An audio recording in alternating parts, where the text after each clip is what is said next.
Every day, something dramatic happens in the Caribbean that affects our lives. We'll give you the details. We'll give you the facts on Caribbean Perspective with Eddie Frederick. Here's Eddie Frederick.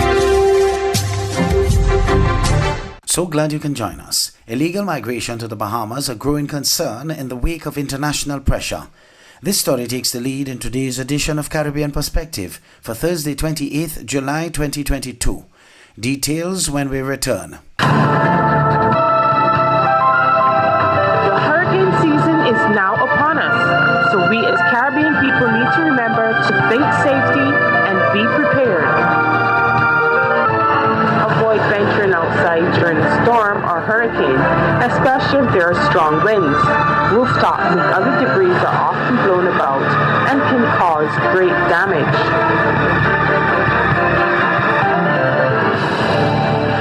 Welcome back. Bahamian Prime Minister Philip Davis is concerned about illegal migration to the Bahamas, but it is not about to bow to international pressure to take in Haitians who are risking their lives to come to the Bahamas, which he says just cannot afford to absorb Haitians who enter illegally. More in this Eyewitness News item. Multiple countries have asked Prime Minister Philip Davis to commit to accepting more irregular migrants. This much coming from Davis yesterday on the heels of that boating tragedy where 17 Haitian nationals lost their lives after their 30-foot twin-engine vessel capsized in rough waters near New Providence. The world is suggesting that we should absorb all of those who leave Haiti. That's what they would say to me. When I was at the Summit of Americas, they wanted me to sign on to an irregular migration declaration. That includes, but we have our own peculiar circumstance that I keep reminding the world of. We are unable to open our borders to irregular migration and our refugees either, because of our own limited resources.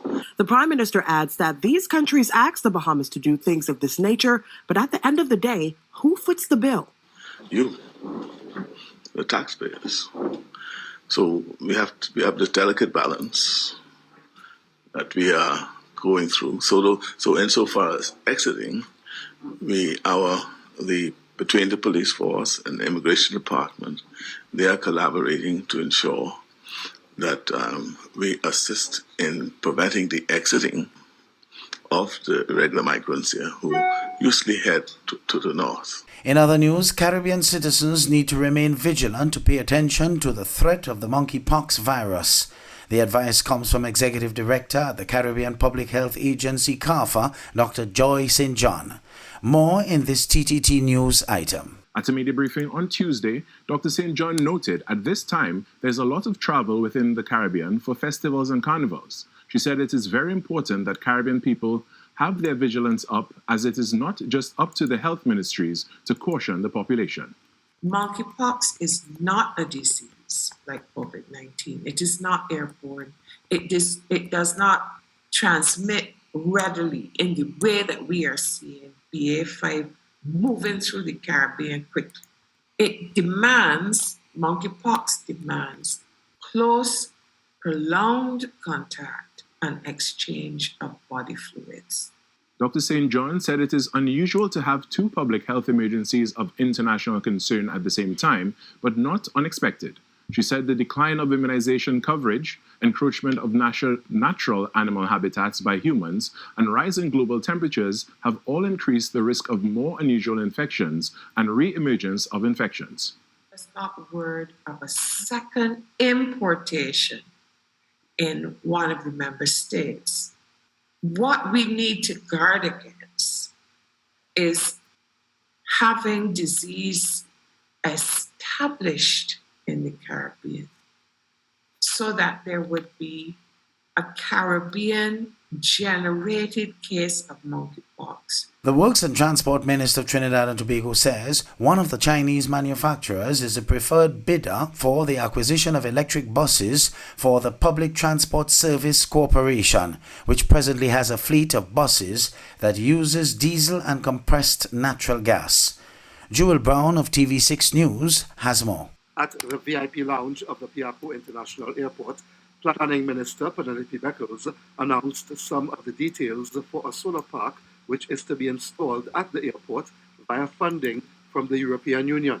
The solar farm will consist of the ground-mounted solar panels installed over the area of 1.54 hectares with an annual generation capacity of 767,000 kilowatt hours, which represents 3.5% of the total amount of electricity consumed at the Piarco International Airport.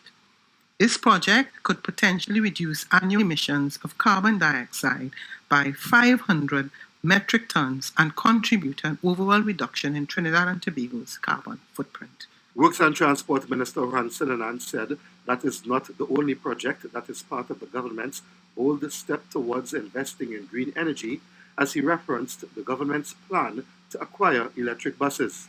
What we recognize the cost of that, and Mr. Young will always blow me away when you see the cost. But the cabinet was convinced that you can't look at dollars and cents when you're speaking about the environment.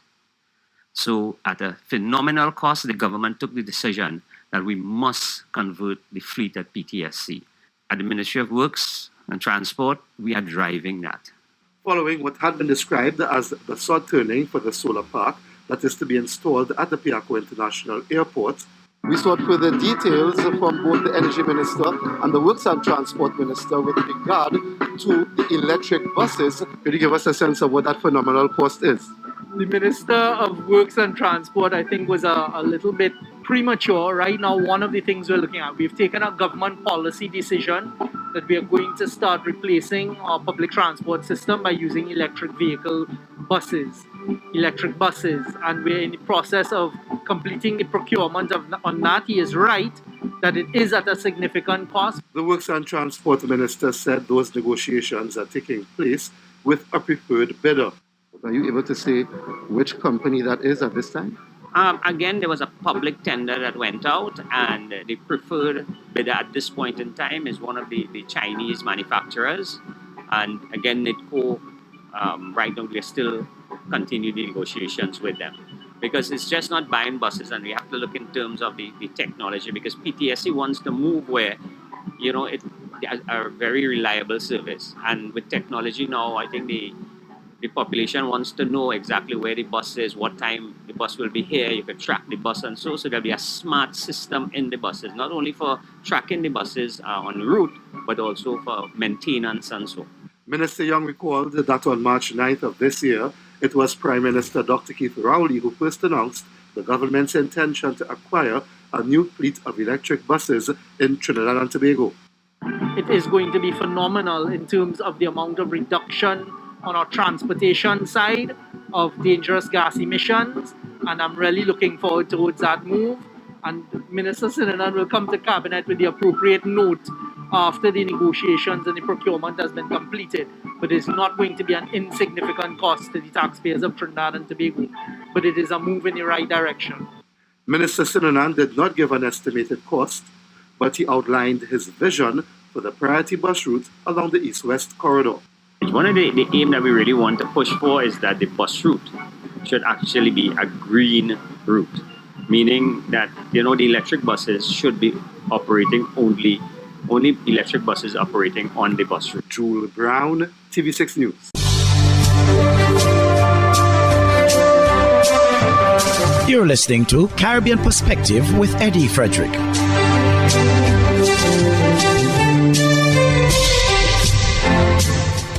Castries Central MP Richard Frederick is taking leader of the opposition Alan Chastanet to task. He's alleging that the former Prime Minister of St. Lucia recently misled the House by claiming that the housing minister was given a 3-day visa to travel to the United States.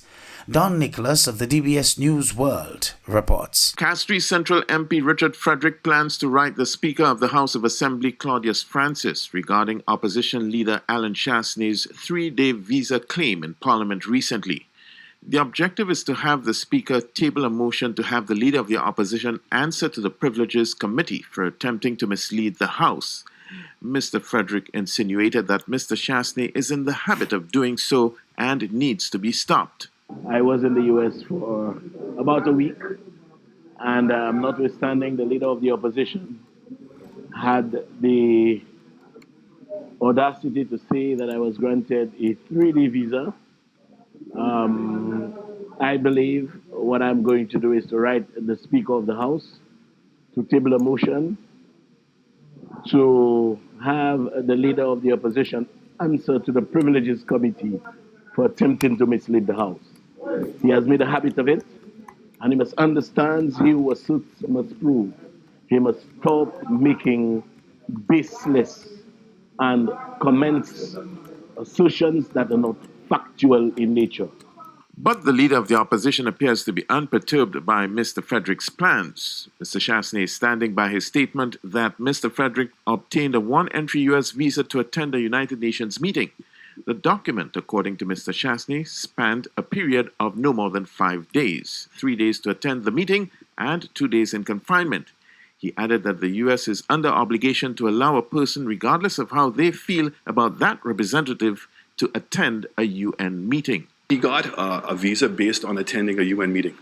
And the U.S. is obligated to provide anybody, regardless of how they feel about that person, if they're representing a country or representing a region, to attend a UN meeting to cause them good. Gaddafi went. Castro, in his heyday of bad behavior, also attended. So the reality is that's the truth. I still maintain that he got a one-entry visa. I assure you it's not longer than 5 days.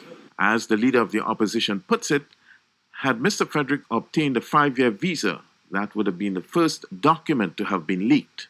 For the DBS News World, I am Don Nicholas. In another item from Don Nicholas, the launch of the St. Lucia electronic passport, which has multiple security features to prevent identity fraud, among other issues, took place on Monday. The e-passport is said to be the next generation of travel documents with numerous benefits. It contains several security features to include protection against identity fraud, among others. Police Commissioner Milton Daisy says this security transition will allow St. Lucia to enhance its border control efforts in keeping with international standards. As copying the security features become increasingly easier with the passage of time. As commander of the agency tasked with ensuring that such breaches do not compromise the integrity of the immigration process, I am pleased that today's undertaking will see this risk being mitigated and offer a higher level of protection for our travel documents and transactions. Immigration expert Lucius Lake noted a few changes in applying for the passports. The machine-readable passport will be valid until its expiration date. The immigration staff braced a lot of the pressure during that move. And in going forward, the task will not be as easy as it is now. But the good thing to say about it, we have a unique e-passport with loads of St. Lucian features in it, the latest bit of security measures, security features on the passport itself. That will only be determined when persons whose passports have expired have gotten the new ones. This new venture was made possible through collaboration with Canadian security printing company Canadian Banknote. Already 140 countries have embraced the new system that authorities refer to as a more secure and trusted form of travel. The new e-passport employs modern security design techniques, represents a significant enhancement to the overall security of St. Lucia's current machine-readable book. The new e-passport contains the latest overt and covert security features that are seamlessly integrated throughout the book. This new e-passport also contains a microchip embedded in the rear cover of the booklet. It is used to digitally authenticate the passport holder's identity and adheres to the highest international travel standards. This use of biometric ensures the validation of one's identity and moreover helps combat identity fraud around the globe. From 2007, when the machine-readable passport was installed, discussions to embrace the new e-passport system had already commenced.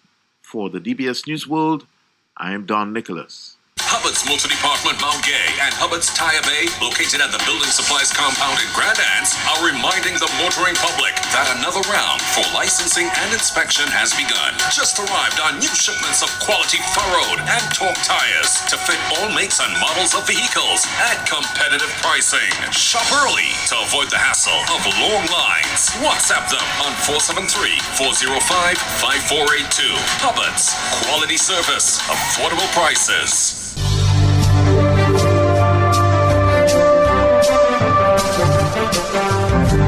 I am Eddie Frederick. This has been Caribbean Perspective, a whole new approach to highlighting developments in the Caribbean. In the meantime, please continue to log on to CaribbeanPerspective.com for more daily news and more.